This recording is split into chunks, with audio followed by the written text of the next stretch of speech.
안녕하세요. 아나운서 허연주입니다. 목포 MBC, 여수 MBC가 공동으로 제작하는 다가온 뉴스 시간입니다.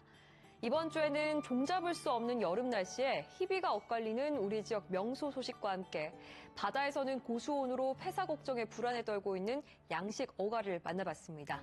함께 보시죠.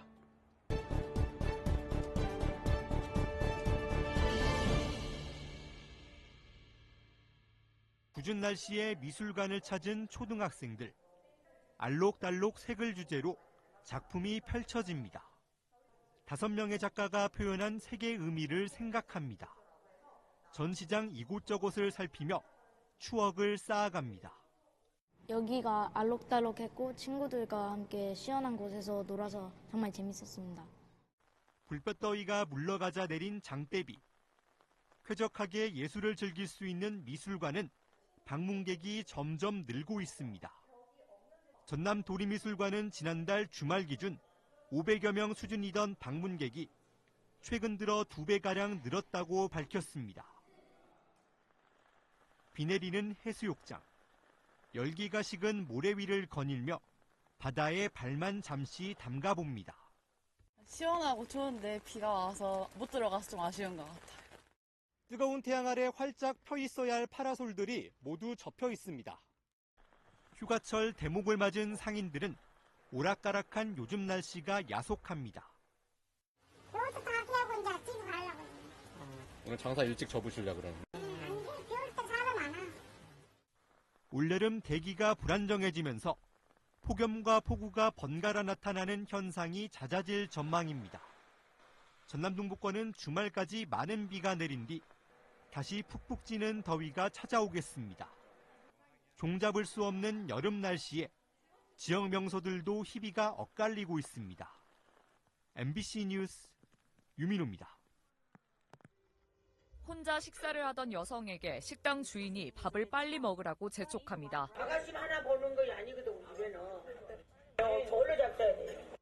여성은 2인분을 주문했고 온 지 20분밖에 안 됐다고 해명해봤지만 결국 음식을 다 먹지 못하고 자리를 뜨고 맙니다. 먹고 있는데 빨리 먹어라 소리를 들으니까 갑자기 먹으면 체할 것 같더라고요. 혼밥하는 손님에게 구박하는 듯한 모습이 담긴 이 영상은 빠르게 퍼졌습니다. 평소 불친절했다는 후기부터 폐업해야 한다는 과격한 표현까지 등장하며 비판 여론은 거세지고 있습니다. 실제로 해당 식당을 찾아가 보니 온라인 반응과는 다른 이웃들의 평가가 뒤따릅니다. 나를 평생에 밥을 줘서 나 가일량서 시작하고 지금까지. 근데 어째 그렇게 실수를 했을까? 생전 그럴 사람도 아닌데. 식사하는 집이 이렇게 됐다는 게 만약에 이런 상황이 뭐 저희는 잘 모르겠지만은 좀 안타까운 부분이 있습니다. 식당 측은 그저 미안하다며 앞으로 언행을 주의하겠다고 말했습니다. 항의 전화가 막 오지. 그러더니 미안하다 그래야지 어쩌고요. 나가 무조건 미안하다 그래야지. 나가 잘못한 거. 이 같은 사과에도 불구하고 관광 1번지 여수에 대한 이미지 타격은 불가피합니다. 속상하더라고요. 이제 아직도 우리나라에서 이런 혼자 온다고 해서 그런 불친절을 경험하게 되는 계기가 있다면은 우리나라 국내 관광객 말고 외국인 관광객들도 이제 상처를 받지 않을까 싶어서 조금 아쉽더라고요. 내년 세계 선박람회를 앞둔 여수시도 대형 악재를 만났습니다. 갈수록 커지는 논란에 여수시는 관내 모든 음식점을 대상으로 친절 협조 공문을 보냈습니다. 부드러운 말투, 충분한 식사 시간 보장 등의 내용이 담겼습니다. 세계박람회 대비해서 각 권역별, 예를 들어서 봉산로 게장거리, 자수형 음식문화거리 이런 권역별, 지역별로 묶어서 저희들이 현장을 찾아가서 영업자들과 만나서 여수시는 일각에서 주장하는 영업 중단 등의 행정 조치는 법적 근거가 부족하다는 입장입니다. 다만 불친절 식당이 도시 이미지를 크게 좌우할 수 있는 만큼 관내 음식점 전부를 대상으로 대대적인 친절 캠페인을 벌이겠다고 밝혔습니다. MBC 뉴스 최양지입니다. 육지에서 뱃길로 1시간여 떨어진 섬마을 전복 양식장. 쏟아지는 빗 속에서 전복을 걷어올리고 있습니다. 새벽 3시에 일어나 작업하기를 벌써 나흘째. 고수온 주의보가 내려지면서 예년보다 2달 이상 빨리 출하 작업에 나선 겁니다. 제가 들고 있는 것이 아직 다 자라지 않은 전복입니다. 고수온 폐사를 막기 위해서 어민들이 이른 출하 작업이 한창입니다. 전복은 민물에 예민해 보통 비 오는 날 작업을 자제하지만 어민들은 비가 그치고 찾아올 폭염이 더 걱정입니다. 그렇죠. 이제 한 26도 이상이 올라가면 좀 폐사가 많이 난다고 봐야죠. 작년에도 한 60% 정도 났으니까 올해도 그 정도 예상을 하고 있죠, 지금. 그래서 미리 조기 출하를 하고 있는 겁니다. 조기 출하 가능한 어간은 그나마 나은 편. 소비 부진으로 내다 팔 곳조차 없는 어민들은 이래저래 근심이 커지고 있습니다. 가격 하락이며 날이 좋으면 고손 걸려서 폐사하지 큰 문제죠. 이제 시작인데 정말 앞으로도 삼복더위가 한 달 이상 있을 텐데. 전남의 양식 어간은 모두 6,309곳. 지난해 71일로 최장기간 고수온특보가 발령되면서 전복과 광어, 우럭 등 어패류 2,500만 마리 이상이 폐사했습니다. 고수온특보가 지난해보다 열흘 이상 빨리 내려지면서 지자체도 양식장 관리에 비상이 걸렸습니다. 고수온 대응 장비를 지금 충분히 보급 지원해주고 있고요. 그다음에 혹시 만일에 있을 피해에 대비해서 보험 가입, 재보험 가입도 적극적으로 독려하고 있고. 백신과 면역 증강제 등을 지원하는 한편 특히 양식장이 밀집해 있고 상습 피해가 발생한 해역의 양식 어민들에게는 먹이 공급 조절 등 각별한 주의를 당부하고 있습니다. MBC 뉴스 허연주입니다.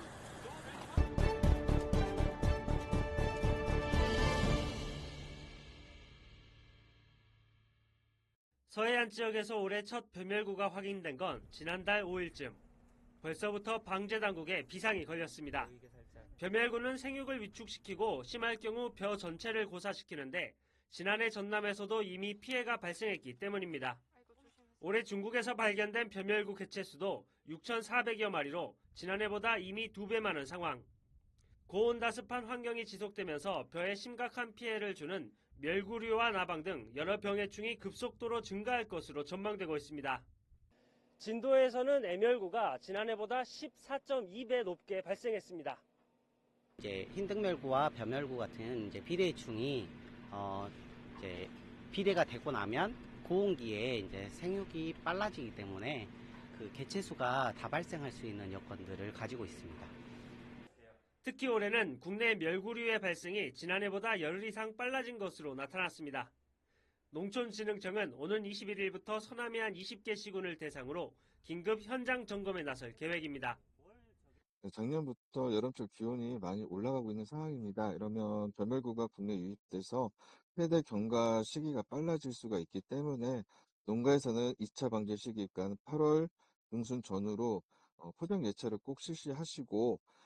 문제는 벼만이 아니라는 점. 기후변화의 영향으로 미국 선녀벌레 같은 돌발 해충도 해마다 증가하면서 과수농가를 위협하고 있고 채소류에선 탄저병 등 병의 발생도 늘 것으로 우려되고 있습니다. 바다는 고수온으로 끓고 들려 큰 병해충의 생육 장애까지 기후위기는 농어촌 곳곳을 동시에 흔들고 있습니다. MBC 뉴스 박종호입니다. 황양 망덕지구 공중하강체험시설 섬진강 별빛스카이입니다.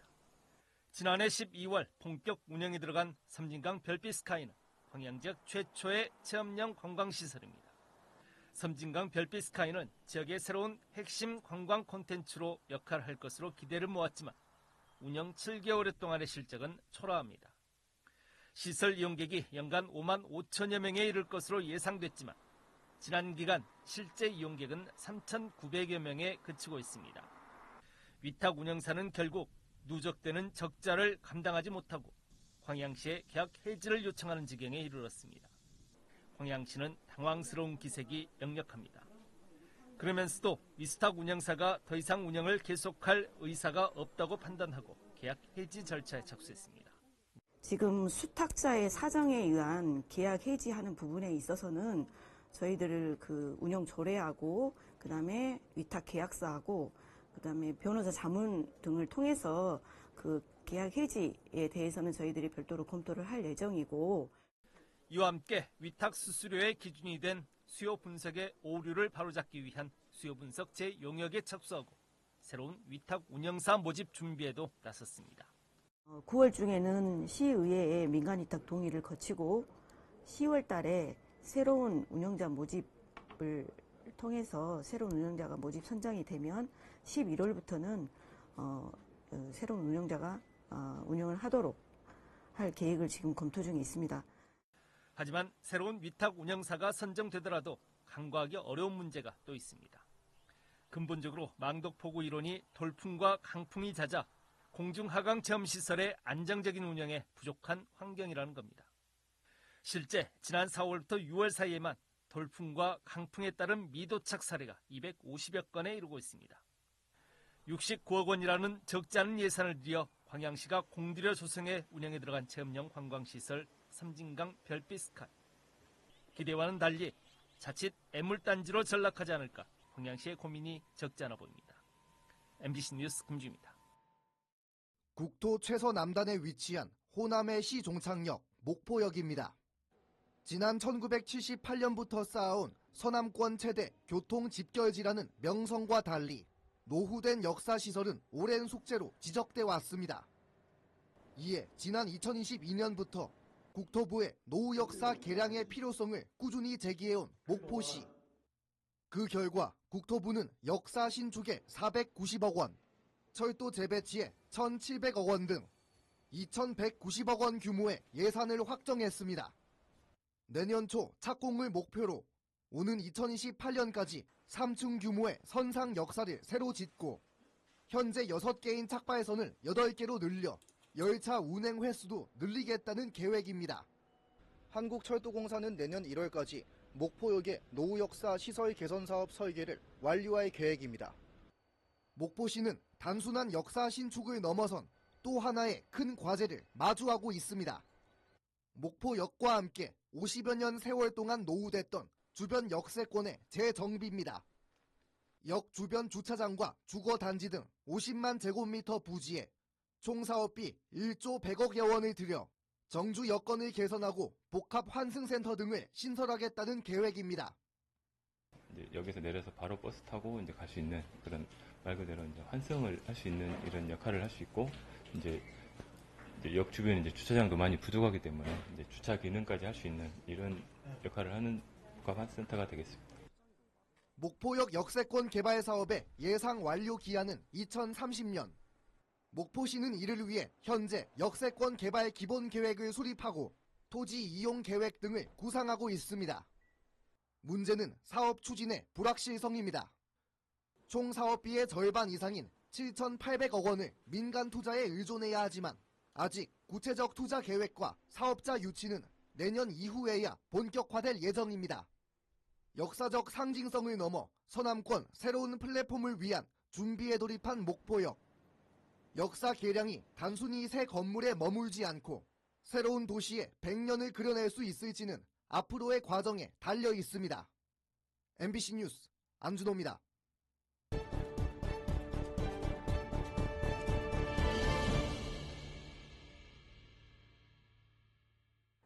오늘 다가온 뉴스 어떻게 보셨나요? 다음 이 시간에도 더욱 풍성한 소식으로 찾아뵙겠습니다. 여러분의 많은 시청 바랍니다. 고맙습니다.